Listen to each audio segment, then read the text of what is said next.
From this moment on, I am no longer part of the Beast Wars.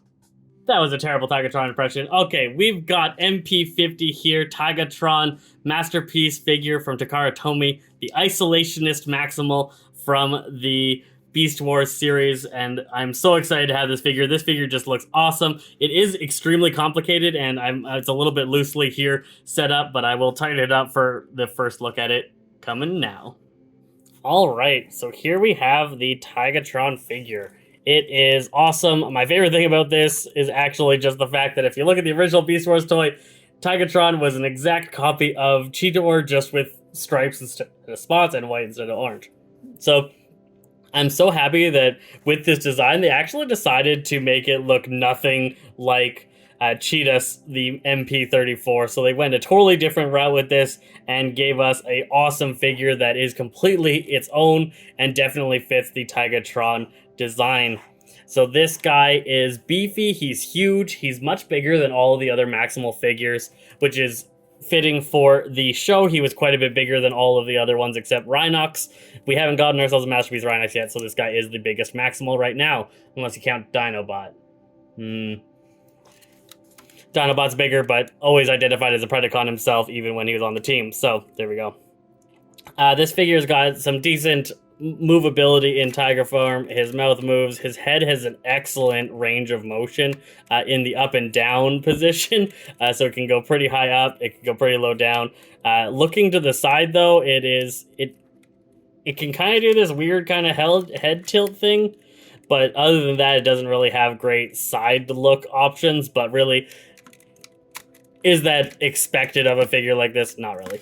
The front legs can go pretty far. Like they can almost do a full rotation.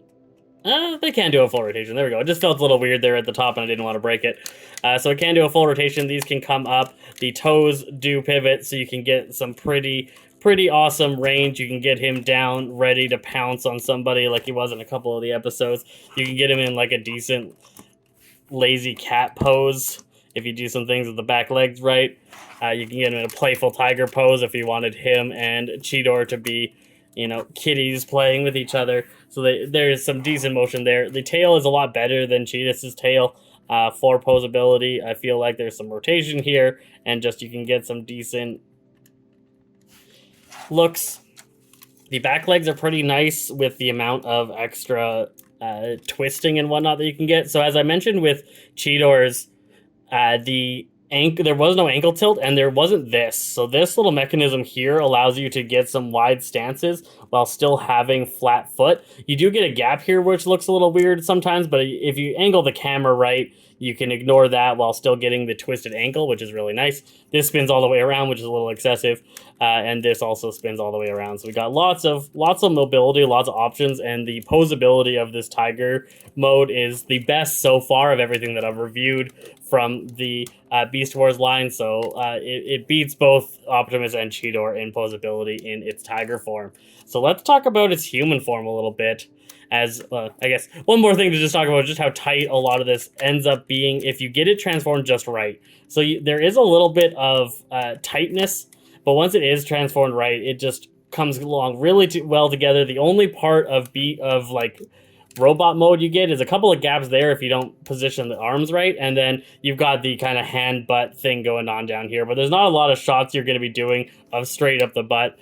So as long as you're going from the front, the only thing that looks a little bit weird is the back feet segment. They didn't quite hit the nail on the head with that, but I would say so far out of all of them, this one has the best showing of animalness without seeing too much robot form.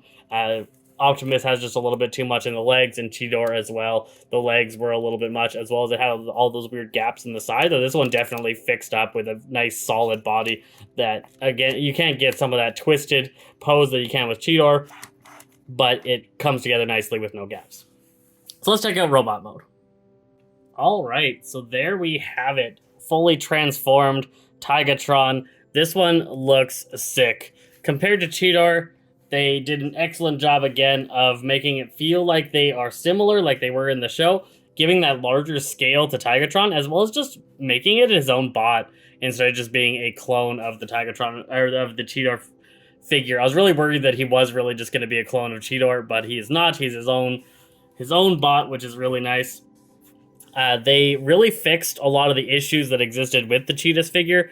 So the finger issue still, actually, it looks like, if I recall, 3 of the fingers are separate. Yes, so his trigger finger is separate, which is nice. It is pointed out a little bit, so he can never get a perfectly flat hand, but, you know, you live with what you get. It is separated further out from this tabbing mechanism enough that the hand sticks out and he can interact with his gun. He has pretty much the exact same gun as Cheetor. It's the exact same model. It's just a larger size, so it is the increased scale and does match the scale of this figure, and you can slot it into his hand. He does still have the issue where the thumb is not at all posable.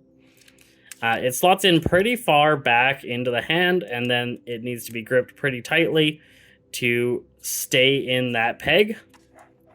But he does have a decent gun, good hand control, lots of twists and whatnot in the hands. So they definitely fix the hands from the Cheetahs figure to this one. Mobility-wise, double joints on the elbow allows for a lot of posability. The shoulders have full rotation and lots of range. You can get some kind of weird poses, as well as if this loosens too much, you might need to use a little bit of finish floor cleaner or something to tighten that up, because sometimes his hand can get too heavy that it starts to drop if it's holding onto something, and if you get that issue, you need to tighten up those joints. I use finish myself whenever I am dealing with loose joints, which I might need to here. This mechanism, I'm noticing, is not holding together very nicely in bot form, so it's supposed to peg or slot in there and then have motion, and then if you need some bigger poses, it's supposed to release, but he just keeps releasing on me, him just standing here.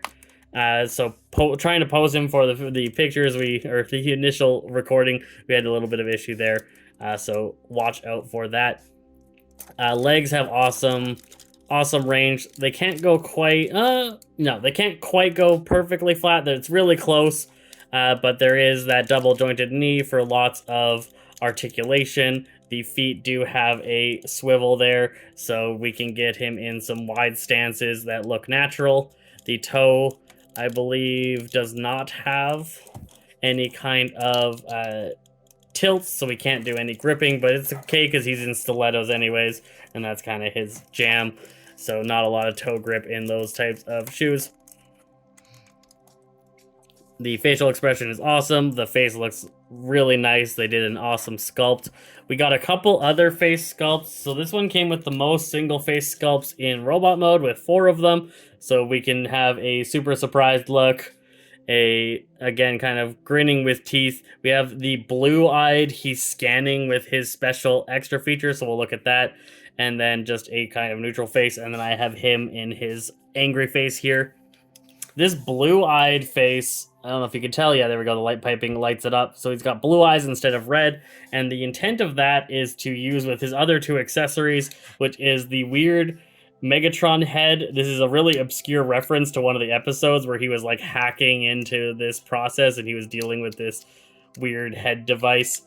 So that came along with this figure. You get a little Megatron head that he can hold on to. And then the neural interface.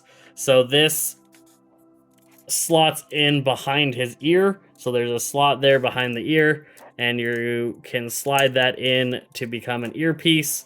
And then he's got his little hacking device that he used in that episode, and you can pose that stabbing into this thing and recreate that scene from him hacking into the Mega Cube.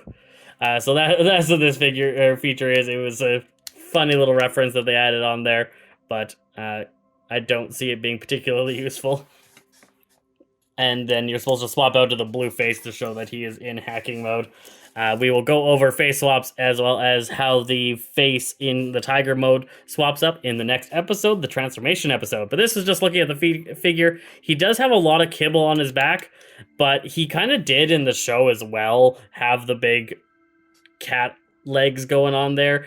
They get a good job on the bottom here, doing just a thick calf with this extra little bit of kibble. It really comes in nicely. So the only thing is, like, there's a little bit here. There's this kind of thing.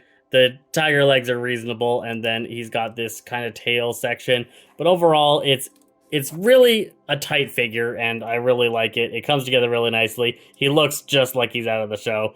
So I'm really happy with this figure. I think he stands up way better than Cheetor does in not just standing there, but also just as a figure itself. This is one of the highest quality of this Masterpiece Beast Wars line. Let me know what you think of Masterpiece Tigatron in the comments below, and I hope you'll check out our other videos. Stay tuned for how to transform this guy.